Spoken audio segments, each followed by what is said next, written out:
사람이 가장 아름다운 때가 언제인지 아십니까? 오늘 아침에도 제가 은혜를 받았는데 예배 전에 장로님들 또 이렇게 나와서 수요를 해주시거든요. 하나님을 자랑하고 하나님의 말씀에 깊이 몰입하는 그 부분을 보면은 얼마나 아름다운지 모릅니다. 우리 가운데 예배하는 모습보다 아름다운 모습은 없습니다. 우리 함께 옆 사람을 격려하겠습니다. 예배드리는 당신이 아름답습니다. 네, 정말 복되십니다. 한 나그네가요, 광야길을 가다가 갑자기 맹수를 만났습니다. 다급하니까 도망을 가는데 동굴 속으로 피합니다. 동굴 속에 갔더니 이게 뚝 떨어진 우물과 같은 그런 묘한 곳이에요. 내려가는데 맹수는 쫓아오고 밑바닥까지 내려가다 보니까 갑자기 바닥 아래서 커다란 용, 뱀 같은 이런 것이 삼키려고 입을 떡 벌리고 있습니다. 이젠 죽었구나. 방법이 없어서 체념하려고 주위를 돌아보는데 나무가 하나 딱 보이는 거예요. 꽉 잡았습니다. 바둥바둥 매달렸죠. 발버둥을 쳤는데 힘이 점점 빠집니다. 이때 갑자기 이상한 소리가 들려요. 나무 그 이 쭉 늘어진 밑에를 쥐 두 마리가 갉아먹기 시작하는 거 있죠. 그런데 그 소리를 들으면서 위를 쳐다보니까 이게 석청 같은 꿀이 약간씩 맺혀서 떨어지는 거 있죠. 물론 힘도 빠지니까 그랬겠지만 그 꿀을 또 핥아 먹었습니다. 자, 여러분 어떤 느낌이 좀 드세요? 죽음의 문턱에서 지금 여러 가지 상황이 함께 몰려왔습니다. 이 이야기는 여러분들이 한 번쯤은 읽으셨을 텐데 톨스토이의 참회록에 나오는 어리석은 인간을 풍자하는 우화죠. 톨스토이가 이 우화를 인용하는 목적이 뭐냐면 참 인생 어리석다. 나도 어리석은 인생 살았네. 이 세상 향락에 취하고 세상 욕심에 취한 채 죽음의 소리가 내 인생을 갉아먹고 있는데 그저 달콤한 쾌락 하나 추구하고자 오늘까지 살아왔노라. 이런 고백을 했던 것이죠.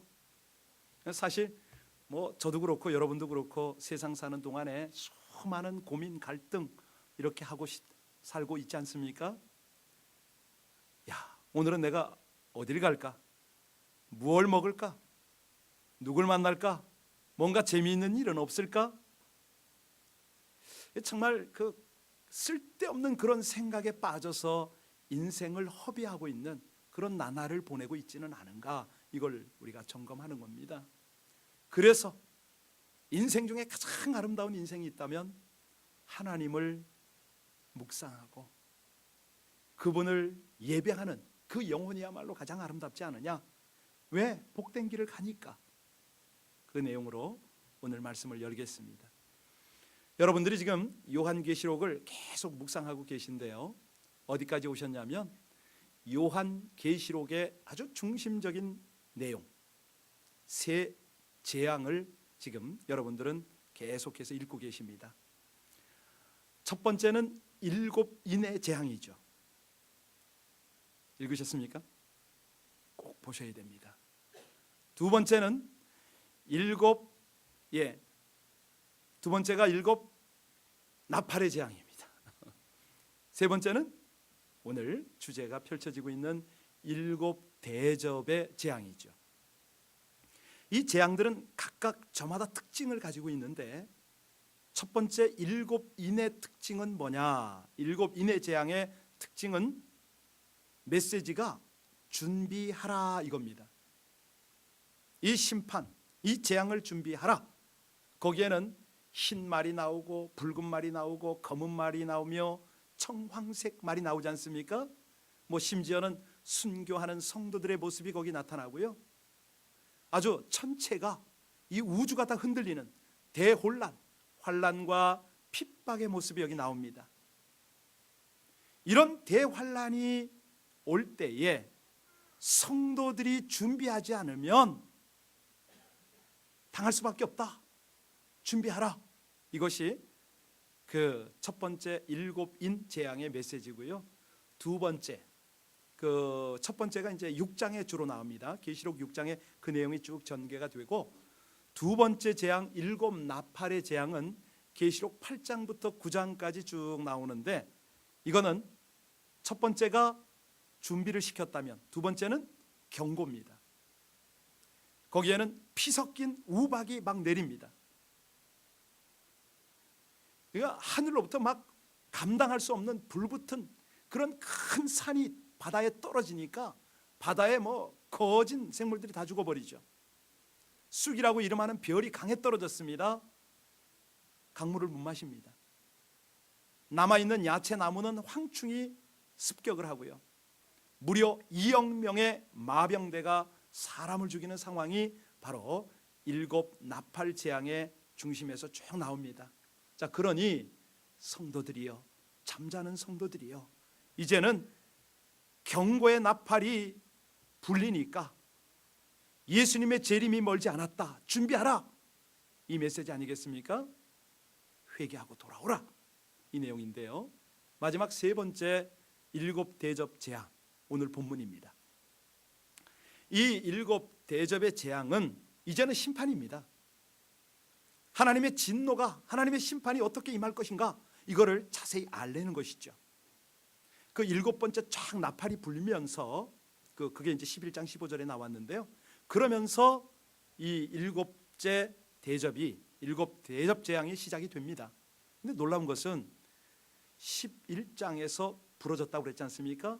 15장까지 와서야 비로소 재앙이 시작되는데, 그러면 12장, 13장, 14장은 무슨 내용이냐? 이거를 이제 보충을 하고 있습니다. 그래서 이제 신학으로는 이걸 보충 계시라고 그러는데요. 자, 중요한 것은 15장에도 일곱 대접의 재앙이 이제 시작이 되는 서론 부분만 다루고, 본격적인 재앙은 16장에 나오게 됩니다. 거기서 구체적으로 재앙이 시작이 되거든요. 자, 조금 서론 부분이 좀 어려웠습니다. 왜냐하면 계시록을 전체 이렇게 조명을 하고 넘어가야 되니까요. 자, 여기에 핵심이 뭐냐면 철저하게 임하는 하나님의 진노, 하나님의 심판이죠. 여러분 어떻게 생각하세요? 이 하나님의 심판 안 왔으면 좋겠지 않습니까? 그런데 우리 주님이 재림하실 때는 이 땅에서 불의한 자들, 하나님을 믿지 않은 자들, 하나님께 거역한 자들은 당연히 심판을 받습니다.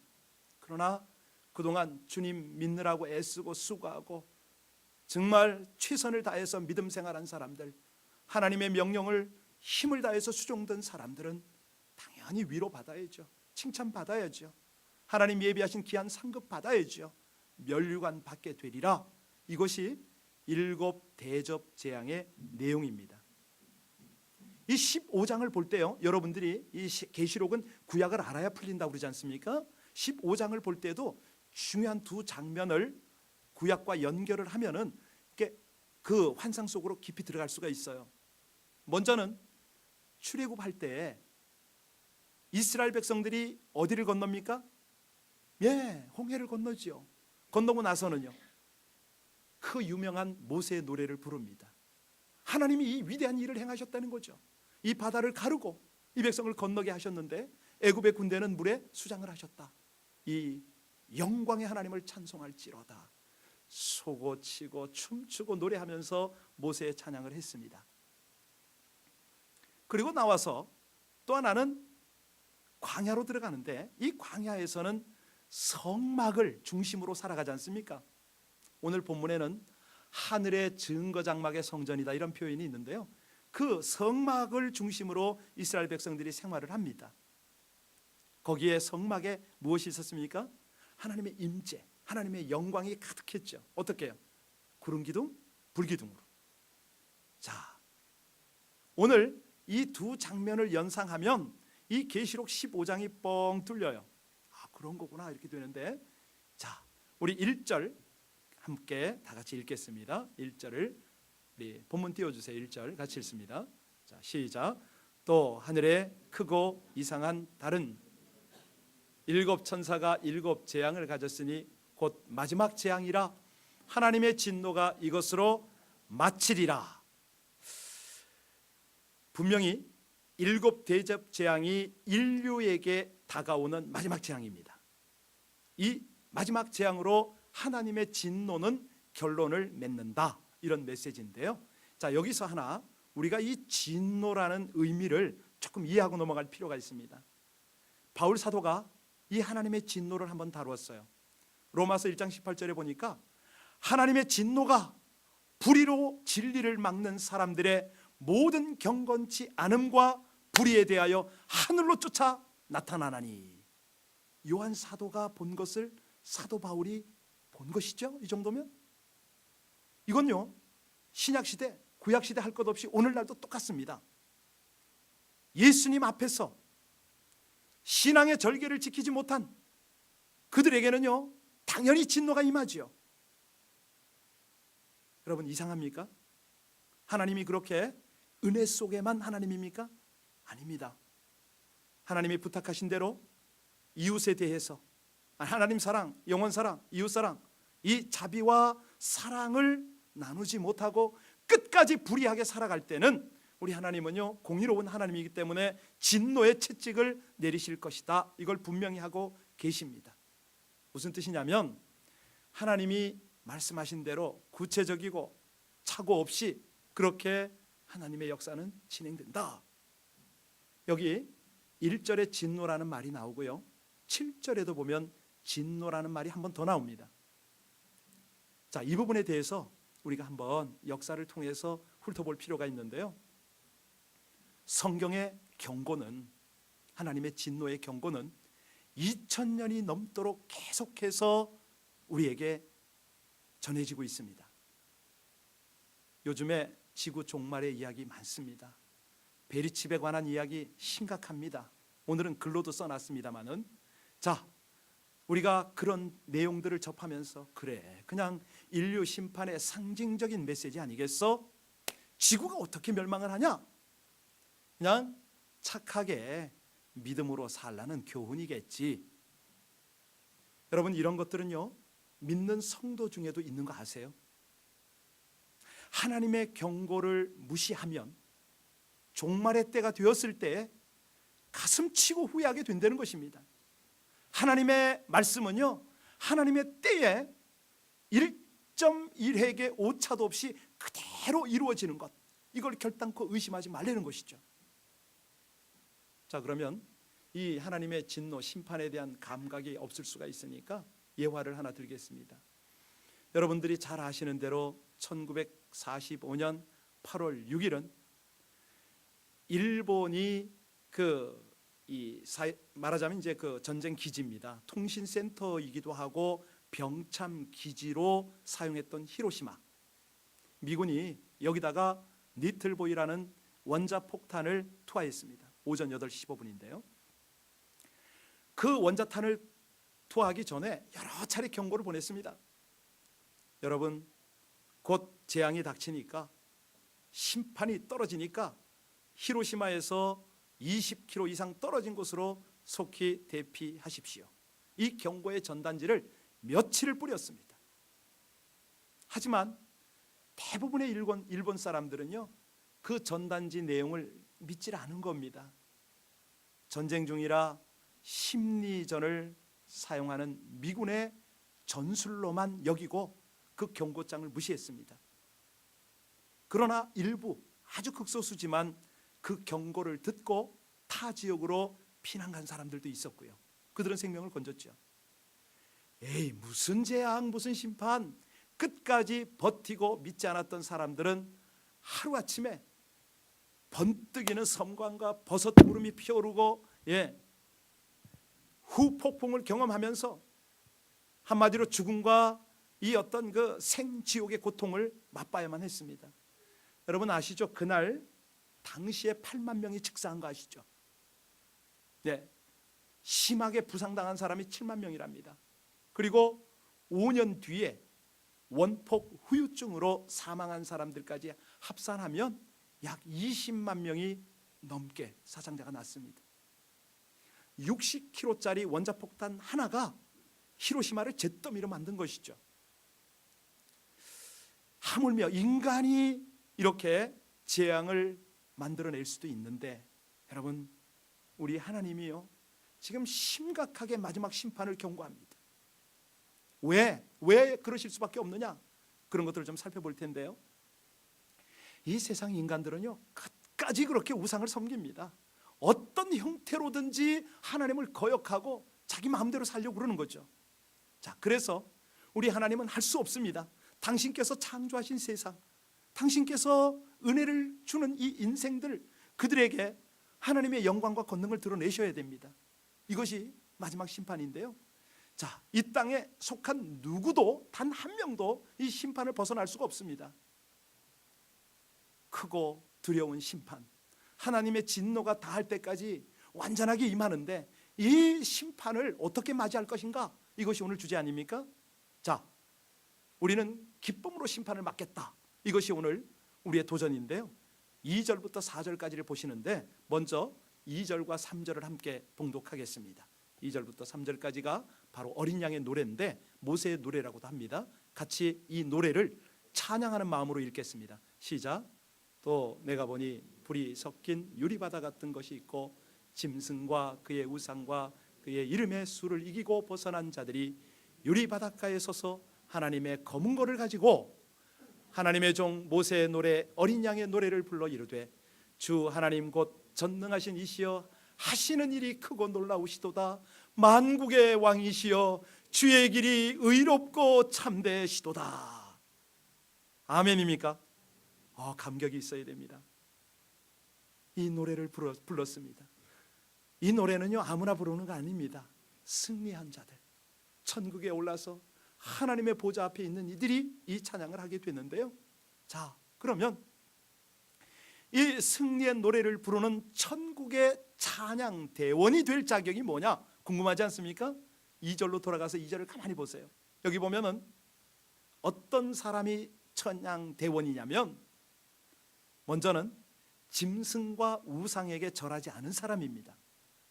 여러분, 사실요, 우리 정직하게 표현해도 교회에 다니면서 점치러 다니는 사람 의외로 많은 거 아세요? 심지어는 아주 교묘한 점을 치러 갑니다. 예언 받으러 간다는 것이죠. 분별해야 되는데 얼마나 우상에게 또 절하고 다닙니까? 돈부터 뭐 별것이 다 우상이 될 수 있습니다. 심지어는 부적을 붙이고 다니기까지 합니다.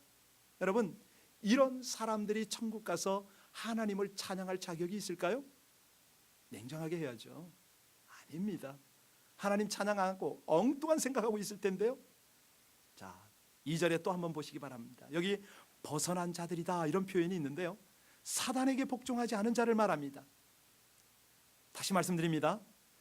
짐승의 표를 받지 않은 사람, 이 사람들이 천국에 서서 이 어린 양의 노래를 부를 수 있다는 것이죠.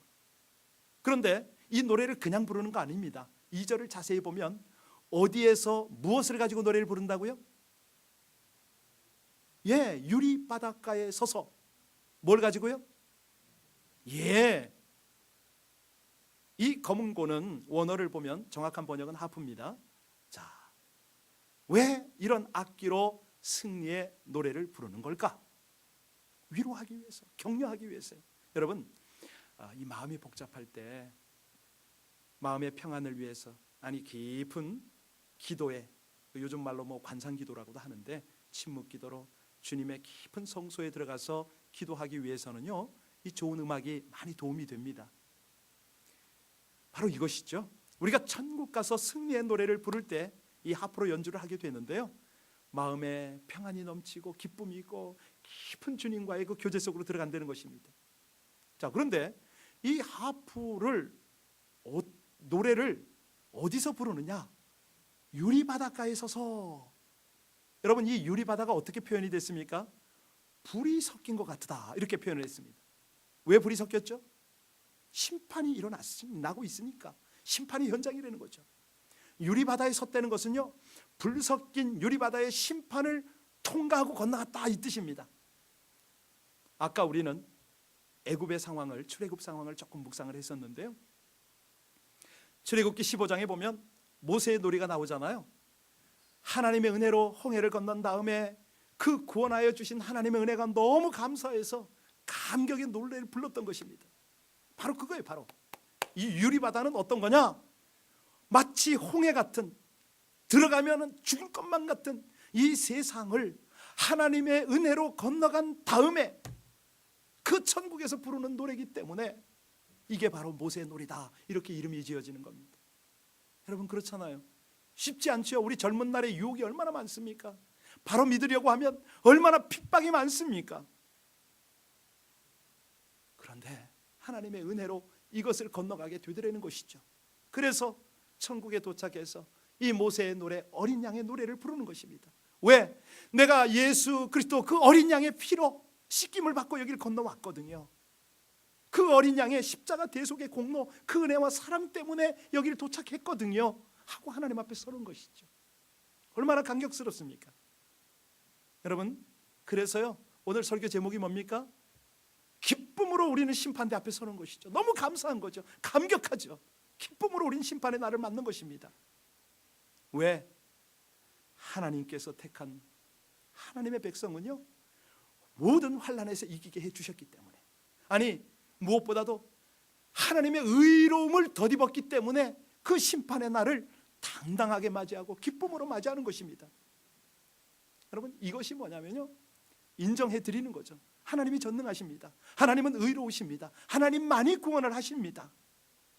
그래서 그것을 찬양하는 것입니다.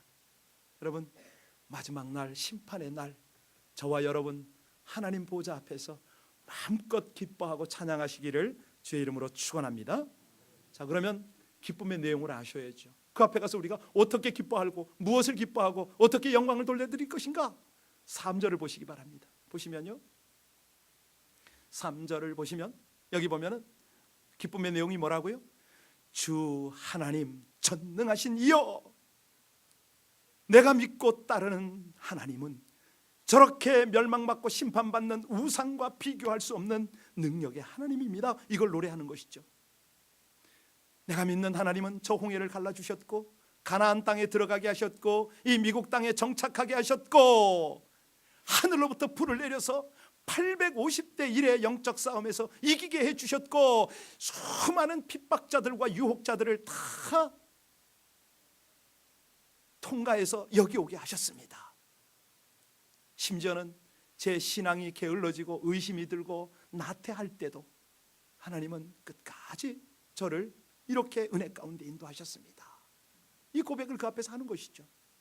그래서 하나님이 하시는 일이 어떻다고요? 크고 기이하시도다. 맞지요? 저는 목사라도요, 하나님 앞에서 낭망할 때가 돌아 있습니다. 실망할 때 있습니다. 하나님, 이건 왜 이러시죠? 이건 왜 이렇게 응답을 안 하시죠? 저 그럴 때 있어요. 그러다가도 하나님의 말씀을 비춰보면, 아니 조금 시간이 지나가고 보면 저는 아주 철저하게 하나님 앞에 인정할 수밖에 없습니다. 그래, 네가 하나님을 컴플레인한 것, 그 결과가 뭐냐? 네가 그렇게 잘났느냐? 아니 결과는 제 부족한 모습을 확인하는 것밖에 없습니다.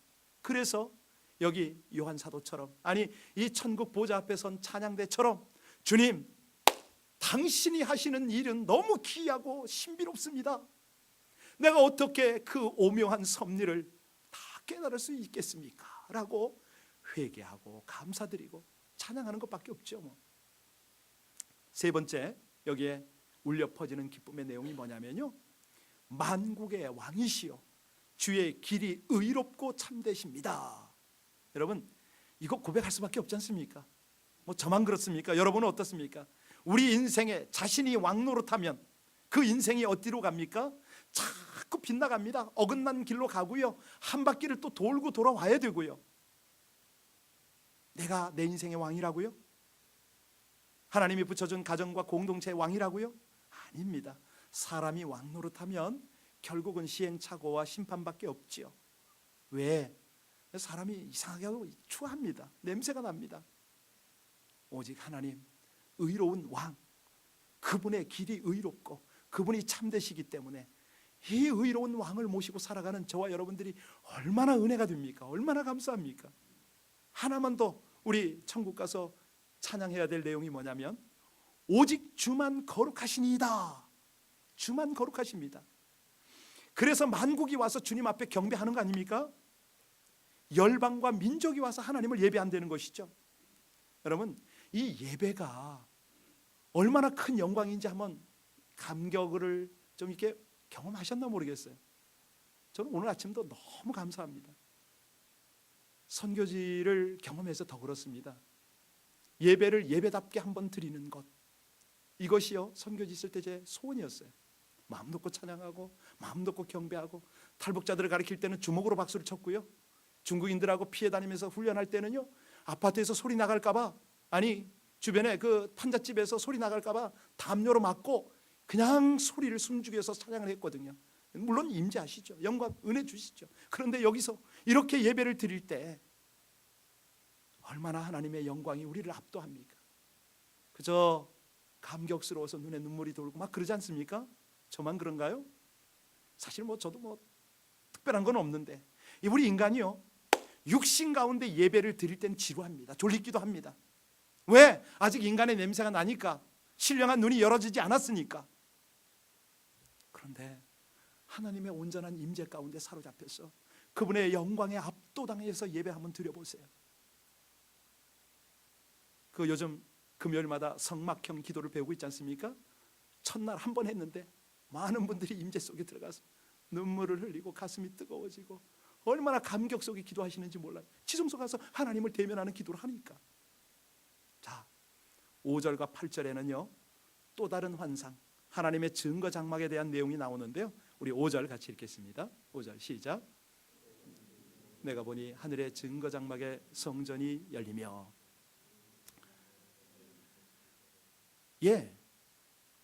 이 지금 증거 장막, 이거 아셔야 됩니다. 이게 증거 장막이 뭐죠? 이 땅에서 성막의 모형이죠. 성전은요 지성소입니다. 이 땅에서 우리가 이렇게 예배를 드릴 때 교회라는 이 모형은 하늘나라 가서 실체가 되는 거죠. 하늘나라에 있는 저 증거 장막의 성전이야말로 이 땅의 성막과 교회와 이 모든 것의 실체예요. 거기 가서 바른 예배가 드려지는 거예요. 정말 감격과 감동 속에서 하나님을 대면하는 거죠. 영광 속에 들어가는 것이죠. 임재 속에서 더 이상 애통과 고통과 슬퍼하는 것이 없습니다. 저 사람 이 하늘나라 못 왔는데 나 어떻게, 이런 거 없다니까요. 하늘나라 가서 여러분 절대로 그런 생각 못해요. 임재 속에 들어갔기 때문에 그런 건 없어요. 그러나 오늘은 우리가 말씀을 통해서 이 하나님의 진노, 세상을 심판하시는 하나님의 그럴 수밖에 없는 것은 분명히 해야 됩니다. 왜 이렇게 심판하십니까? 8절 보겠습니다. 심판의 근거가 뭡니까? 8절 다 같이 읽습니다. 시작. 하나님의 영광과 능력으로 말미암아 성전의 연기가 가득 차매 일곱 천사 일곱 재앙이 마치기까지는 성전의 능히 들어갈 자가 성전에 함부로 들어갈 수 없죠. 왜요? 거룩하지 못하니까요. 여러분, 이 땅에 마지막 심판이 있는 이유, 그 근거는요 하나님의 거룩하심 때문입니다. 하나님의 거룩한 성전에 죄와 함께 들어갈 수가 없지요. 그래서 그곳에서 천사의 심판이 시작이 되는데, 이 진노는 반드시 악한 세상, 이 죄인들에게 부어질 수밖에 없습니다. 막을 수 있습니까? 누구도 막을 수가 없죠. 그러나 단 한 분이 이 진노를 막을 수가 있으니, 누구도 막을 수 없는 이 진노의 재앙 누가 해결하십니까? 예수 그리스도. 왜요? 그분이 매달리신 십자가 위에 하나님의 진노가 부어졌기 때문이죠. 믿으십니까? 우리가 이걸 믿죠. 이걸 믿죠. 내가 당해야 할 심판, 나에게 부어져야 할 저 진노, 이것이 나 대신 십자가에 달리신 예수님의 십자가에 부어졌다. 우리가 그래서 하나님의 진노에서 벗어날 수 있는 은혜를 입은 것이죠. 이것이 너무 감사한 거예요. 감격인 거예요.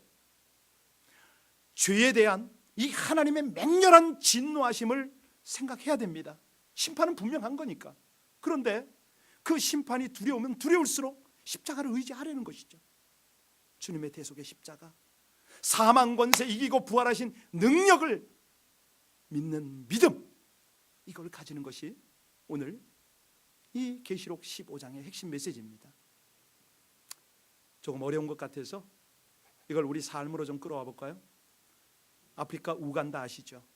그 우간다의 독재자, 그 유명한 이디아민, 그가 통치할 때 실제로 있었던 일입니다. 그곳에 이 케파 셈판기 목사가 있었는데요, 이분은 아주 직설적 설교를 하는데 정부의 불의를 책망하는 그런 설교를 더러 하곤 했습니다. 사건이 일어난 날 아침에 수천 명 교인이거든요. 굉장히 교회가 컸는데 모든 교인들이 부활절 예배를 드리고 있었습니다. 설교를 마친 후 목사님이 교회 사무실로 들어섰는데 5명의 비밀 경찰이 기다리고 있었던 거죠. 그 중에 리더격이 한 명이 우리는 국가의 명으로 반국가 사범을 처단하기 위해서 왔다. 목사님 목에 총을 겨눴어요. 마지막으로 하고 싶은 말. 그랬더니 케파 목사님 아주 담담하게 부탁을 하나 했습니다.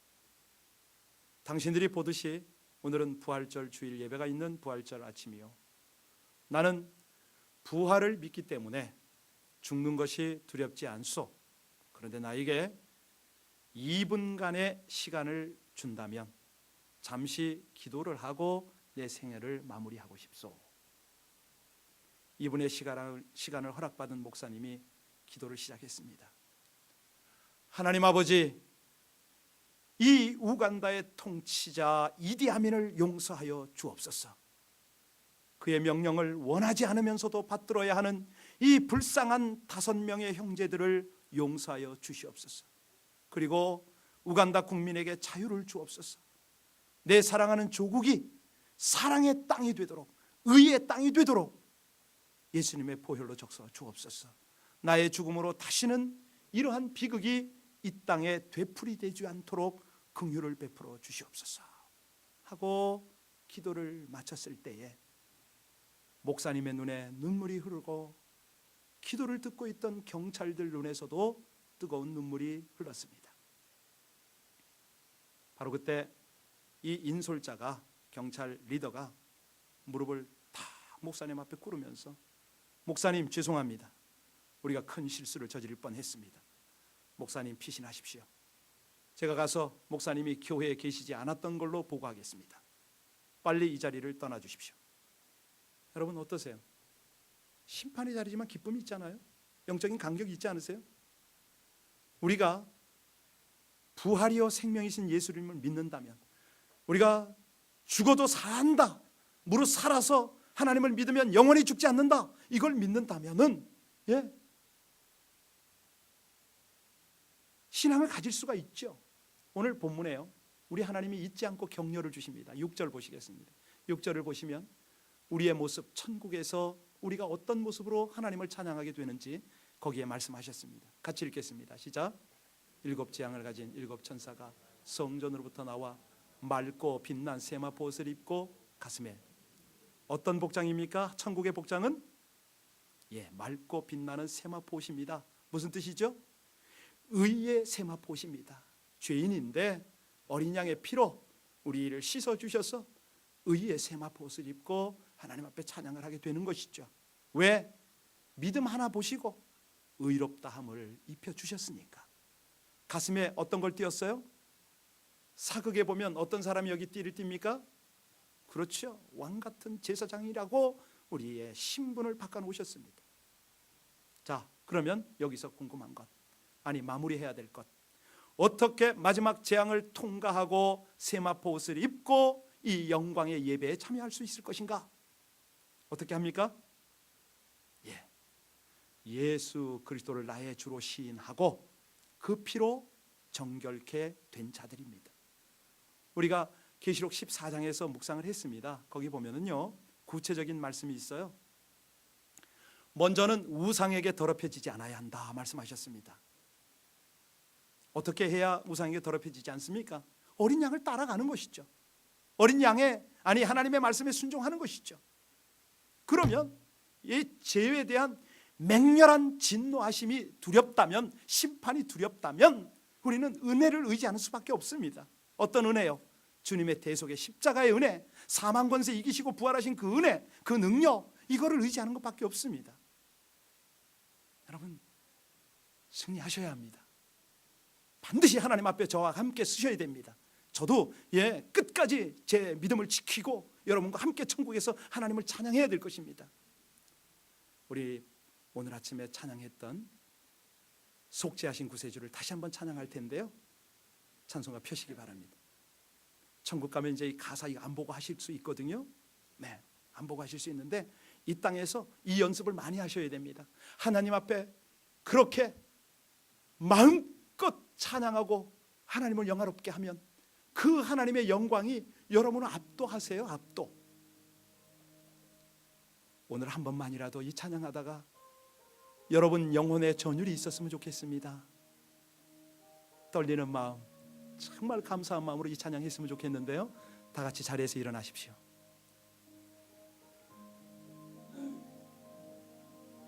이 앞에 자막 보고 하실까요? 하시는데 최대한 이 가사를 따라서 하나님 앞에 경의를 표해 주시기 바랍니다. 우리 다시 한번 찬양합니다.